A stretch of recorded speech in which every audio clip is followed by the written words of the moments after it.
Hello and welcome to the channel. You wake up after a night out. Your head feels like it's being squeezed in a vice.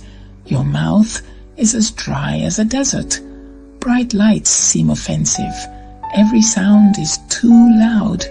You swear you'll never drink again. Then you look across the room. Your friend, who had just as many drinks as you did, is happily making coffee, planning a hike, and wondering why everyone else looks so miserable. How is that fair? Do some people really never get hangovers? Or are they simply pretending? Today, we're exploring one of the greatest mysteries of adulthood. Why do some people seem completely immune to hangovers? The short answer is yes. Some people genuinely appear to experience very few hangovers, and the reasons are surprisingly complex. Let's start with what a hangover actually is. A hangover is the collection of unpleasant physical and psychological symptoms that occur after alcohol consumption.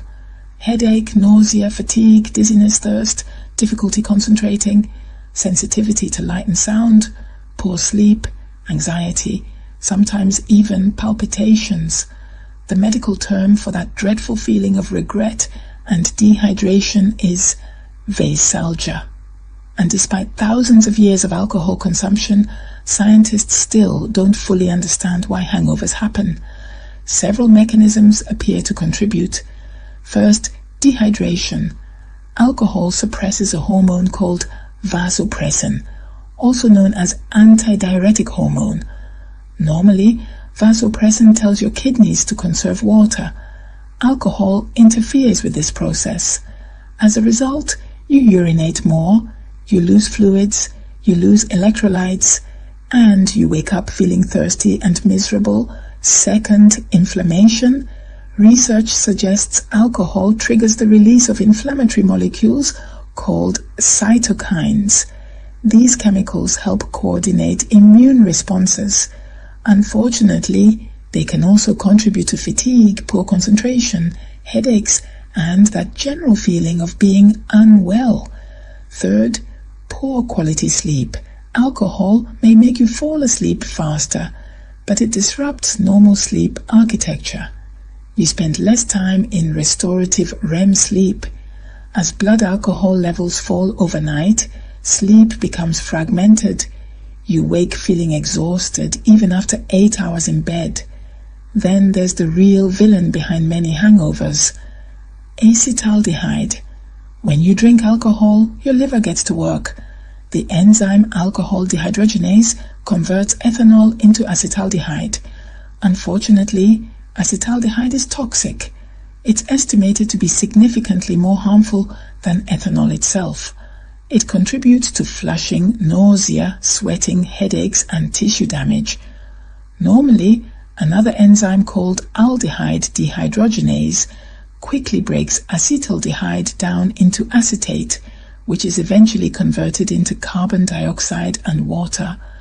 But not everyone's body handles this process in the same way, and this is where genetics enters the story.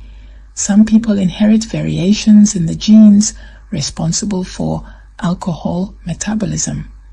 These genetic differences influence how rapidly alcohol and acetaldehyde are processed. Certain populations, particularly many people of East Asian ancestry, carry variants of the ALDH2 gene that make aldehyde dehydrogenase less effective. Instead of protecting them from hangovers, this causes acetaldehyde to accumulate. They may experience facial flushing, palpitations, nausea, and discomfort after relatively small amounts of alcohol. Ironically, this unpleasant reaction often discourages heavy drinking. But what about the opposite? Why do some people seem completely unaffected? One possibility is that they genuinely produce fewer hangover symptoms. Studies have identified a group of so-called hangover-resistant individuals. These people report little or no hangover despite consuming significant amounts of alcohol. Researchers aren't entirely sure why. It may involve genetic differences, variations in inflammatory responses, differences in alcohol metabolism, or even differences in pain sensitivity. However, there's another important explanation. Some people simply drink less than they realize. What one person calls a few drinks may be very different from another person's definition. Body weight also matters.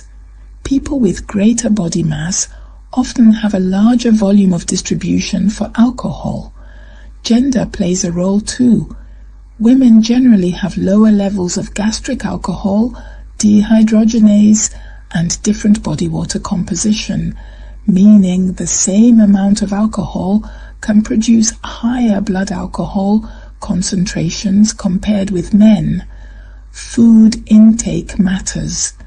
Drinking on an empty stomach leads to faster alcohol absorption. Certain drinks appear worse than others. Dark spirits, such as bourbon, contain higher concentrations of compounds called congeners. These are byproducts of fermentation and aging. They contribute to flavor.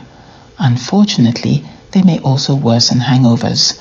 Vodka, which contains relatively few congeners, appears less likely to cause severe symptoms compared with darker alcoholic beverages. Age may influence things as well. Many people notice hangovers become worse as they get older.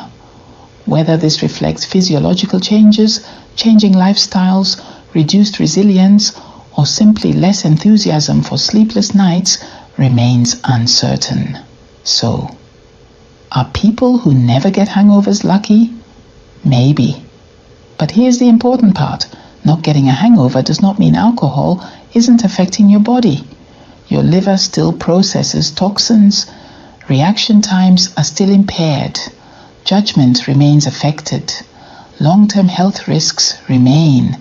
Someone who feels perfectly fine after heavy drinking is not protected against liver disease, high blood pressure, certain cancers, heart rhythm disturbances, or alcohol dependence. In some ways, being hangover resistant could even be risky. If alcohol produces fewer unpleasant consequences, people may be more likely to drink larger amounts. And studies suggest that reduced sensitivity to alcohol's negative effects may be associated with an increased risk of problematic drinking in some individuals. Can you prevent a hangover?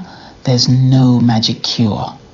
Despite countless internet remedies involving greasy breakfasts, pickle juice, activated charcoal, or mysterious supplements, robust scientific evidence remains limited. The best strategy is simple. Drink less. Eat before and during drinking. Alternate alcoholic beverages with water. Avoid binge drinking.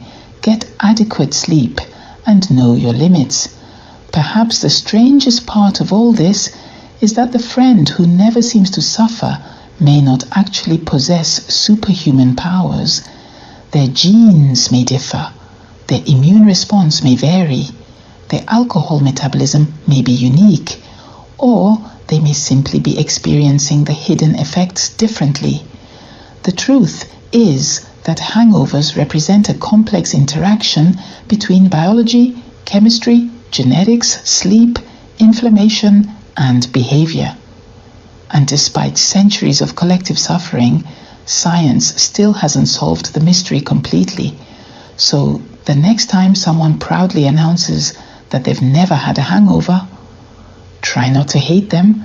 Just remember, their brain, liver, and body still obey the same laws of biology as everyone else, even if they somehow make it to brunch looking suspiciously cheerful. Because sometimes the questions we ask after a night out reveal some of the most interesting science of all. If this helped you understand your body a little better, you're definitely not alone. These are things I see all the time. And if you enjoy clear, calm medical explanations about the weird and wonderful things our bodies do, you're very welcome here on Askadoc. If there's a strange symptom you'd like me to explain, or you simply have a burning question of a medical nature, feel free to ask a doc. Until next time, stay healthy.